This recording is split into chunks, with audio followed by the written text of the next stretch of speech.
Bienvenue à DotStorm Report. Aujourd'hui, je parlerai des Internet des choses, Internet of Things et de l'industrie 4.0. Qu'est-ce que ça veut dire Internet of Things? Ça veut dire je peux équiper un objet physique avec beaucoup de senseurs et après, ça me permet de visualiser des données et je peux actuer sur l'objet. Tout ça, je fais avec une base de données et en utilisant l'Internet. Ce concept, c'est très intéressant pour la maison. Je peux faire des objets intelligents, par exemple un four, un téléviseur, mais c'est encore plus intéressant pour l'industrie parce que l'industrie, je peux faire un conseil de procédés intelligents. Je peux interconnecter toutes les machines, beaucoup plus de ce qu'on fait aujourd'hui, et faire des procédés intelligents. Pour étudier le sujet, j'ai invité à M. Jaume Amorós, M. Amorós de Atisol de Barcelone. M. Amorós, c'est un expert. Depuis 20 années, il travaille le sujet. Il connaît beaucoup d'industries, il connaît beaucoup de procédés. Et il nous peut expliquer le sujet. Avant de parler avec M. Amorós, j'aimerais bien voir une vidéo qui explique clairement un procédé industriel. Et après, avec M. Amorós, on discutera ce procédé. Ici, vous voyez maintenant le procédé de la fabrication des profilés d'aluminium. Le premier pas, c'est les billettes d'aluminium qui entrent au four. Chauffage à presque 600 degrés. Après, vous avez une cisaille. Il vous fait le billet après une longueur de 1 mètre à peu près. Ça entre à la presse de filage. Ici, vous voyez une lubrication avec un poutre pour éviter qu'il y ait des problèmes avec les outils de la presse. Centre à la presse de filage.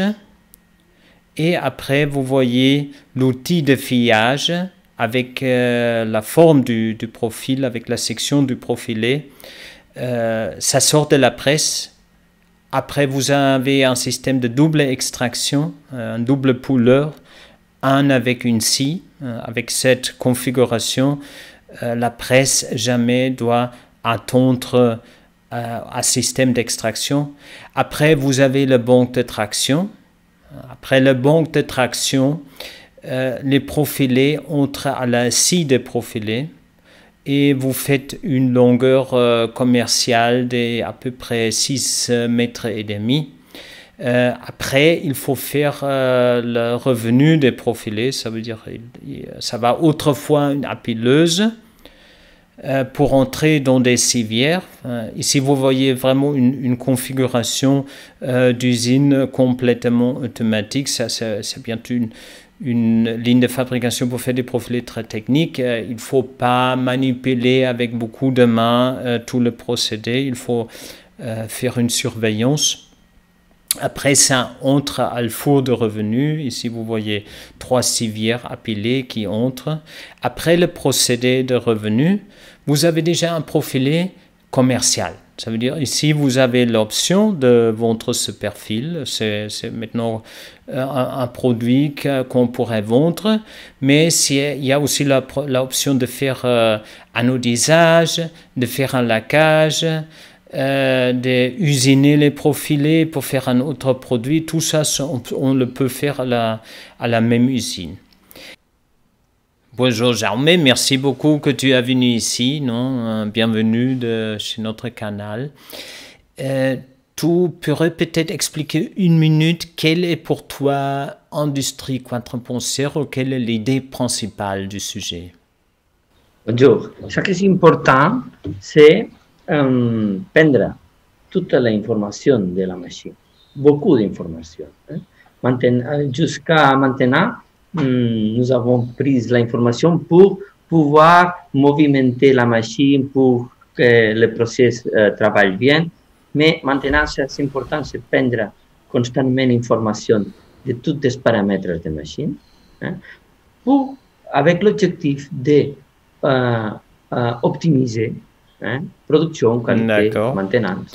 C'est parce qu'aujourd'hui, nous avons beaucoup d'informations des amis, de toutes les nouvelles, mais très souvent, dans l'usine de production, on ne sait pas vraiment ce qui se passe avec une machine spécifique et ce n'est pas tellement visible, non? Ça, c'est un peu le sujet.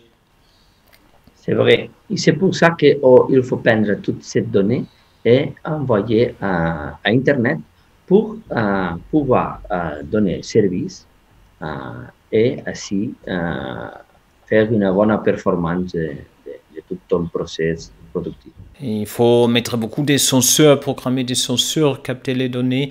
Vous avez fait une présentation ici. On va maintenant voir la présentation.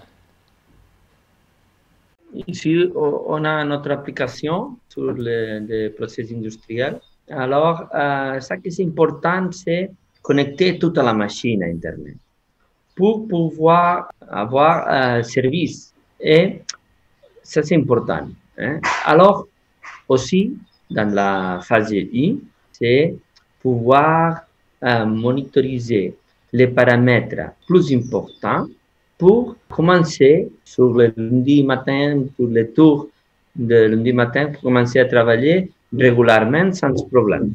Hein? D'accord. Ici, par exemple, je vois tous les éléments des fours, tous les alarmes, les températures. Avec ça, vous pouvez vérifier avant de commencer la production, comment ça marche, si ça marche bien le four. Et ici, par exemple, c'est tous les outils, non, qui vous avez dans la ligne de filage. Si, ce qui est important est avoir toute l'information de ton process sur les cellulaires, sur les tablettes ou sur les PC normaux. Nous avons tous les jours informations sur notre famille, sur les cellulaires, mais nous ne savons pas rien de notre process industriel. Alors, ce que nous voulons est connecter toute la machine à Internet pour avoir cette information.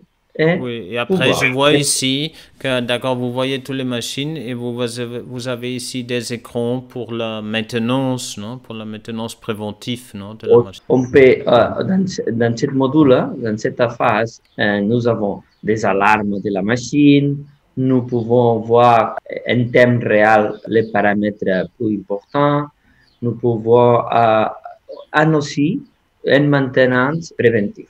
Hein? Ça veut dire qu'on a toute l'information qui est nécessaire pour la maintenance et les cellulaires t'informent de ce nécessaire de cette action sur la machine. Oui. Hein? Si je vois ici les conditions de l'huile hydraulique, par exemple, la contamination avec de l'eau, avec des particules métalliques et tout ça, on peut réellement, avec les senseurs, on peut le capter et faire la surveillance, non, tout le temps. Ça, surtout, c'est sur la phase 2 de cette application qu'on commence à travailler avec la prédiction. Ça, c'est important, c'est prendre toute l'information des capteurs de la machine, enregistrer et alors voir la tendance de ces paramètres et pouvoir avant que le problème arrive. D'accord, j'entends. Et vous avez par exemple aussi, j'ai vu que ce que je trouve très intéressant, c'est le module pour contrôler par exemple la presse de filage parce que c'est une machine qui est très chère, non? Et vous contrôlez parfaitement le fouloir qui est l'élément principal de la presse, tous les alignages, non, pour éviter des problèmes, non, avec ces éléments mécaniques. Nous avons un capteur qui contrôle l'alignation de tous les systèmes d'extrusion, hein, de le cœur de la machine. D'accord. Et ça, c'est intéressant parce que tu peux savoir comme en chaque moment la situation. Après, ça peut créer des alarmes, on peut créer par exemple un avis pour faire après la maintenance préventive, non, disons, non? Exact. En cette question, c'est le prédictif. Ce qui est important, que les maintenances prédictives, c'est plus optimisé sur les maintenances préventives parce qu'on regarde constamment la machine, on peut voir si c'est réellement nécessaire de faire cette maintenance. Oui, j'entends. Dans les maintenances préventives, je vois par exemple aussi tous les senseurs de vibration. vous avez une pompe, vous avez un élément mécanique. On peut aujourd'hui parfaitement faire la surveillance de la vibration d'une pompe, par exemple, et on peut avoir un avis pour voir qu'il faut faire quelque chose avec la pompe parce qu'il y a un élément mécanique qui a un problème. Exactement. C'est ça la prédiction. C'est ça la prédiction. Et on a un module pour contrôler tout l'œil, la qualité de l'œil, la contamination de l'œil. Nous avons la vibration, comme vous avez parlé. L'énergie, on prend toute la consommation de la machine, toute l'énergie. Ah, ça c'est important aussi pour voir avec les consommations, si vous avez plus de consommation sur le même type de production ou sur le même élément, ça veut dire qu'il y a quelque chose qui se passe, non? Il faut faire un coup d'œil. Et finalement, on a le module analytique, d'accord? Que l'idée c'est prendre toute la donnée qui vient de la machine, toute la donnée qui vient de la production, hein, et comparer. Comme vous avez dit, comparer si sur la même production, nous avons la même consommation d'énergie pour savoir, par exemple, quel est le prix de la production d'une pièce. Oui, c'est des données techniques réellement, par exemple le prix par pièce au niveau de coût énergétique, non? Des choses comme ça, non? Exactement. Exactement. D'accord, je vois avec ça, vous pouvez analyser, disons, vous avez toutes les données pour une pièce de production, pour une charge de production, avec l'énergie, les caractéristiques techniques et tout le jeu de la condition des machines. Ça veut dire qu'il y a beaucoup de données et qu'on peut après analyser, non? C'est vrai, il y a tout un nouvel monde pour découvrir. Jamais avant à comparer des données de production avec des données qui viennent des paramètres de la machine qu'on a constamment prenant, on capte constamment ces données. On pense que dans le futur, c'est facile alors de trouver beaucoup de choses pour optimiser mieux notre processus industriel. D'accord. Avec tout ça, vous avez aussi le sujet de la sécurité, vraiment, parce que vous connectez tout à Internet, ça veut dire vous avez peut-être un risque qu'un hacker puisse entrer dans le système, non? Ça, c'est le point principal. Tout ce processus, toute cette installation avec une sécurité contrastée avec des standards qu'il y a actuellement et travailler avec routers industriels et travailler avec des partenaires qui connaissent beaucoup toute cette question de la sécurité. Tu as mentionné le machine learning, quoi c'est vraiment très intéressant, ça veut dire on prend beaucoup de données, on connaît toutes les conditions de toute la production, tous les éléments mécaniques, toutes les données de l'énergie, de l'état de tous les éléments et le résultat final de la production. Et avec ça, la machine peut apprendre comment faire mieux une production. Tu pourrais expliquer, s'il vous plaît, comment ça marche? Ici, on voit autrefois le procédé, non? C'est tout le procédé de filage avec la filière. Tu pourrais peut-être expliquer un peu comment ça marche ici, le machine learning, comment ça fonctionne? Par exemple, dans cette part, non, de le cœur de la machine, le numéro 3, que c'est le four, la billette, toute cette zone, de la 3 à la 8, il y a beaucoup de paramètres. Beaucoup de paramètres qui sont conditions importantes pour avoir une bonne production, une bonne qualité. Alors, ce qui est important avec le machine learning, c'est qu'on prend constamment les données qui viennent de la machine, les données qui viennent de production, et il peut montrer quels sont les paramètres plus optimisés pour chaque production. Et ça, c'est possible avec toutes les données qu'on avait et analyser ces données avec la production. Juste une question, j'ai vu tout le système. Au niveau de sécurité, ce type de système, ça vraiment nous apporte un plus de sécurité industrielle. Quelle est votre opinion? Quand on commence à utiliser les préventifs, les prédictifs, ce qu'on fait, c'est que tous les problèmes sont contrôlés. Hein? Toute la possibilité de qu'il arrive un problème intempestif, hein?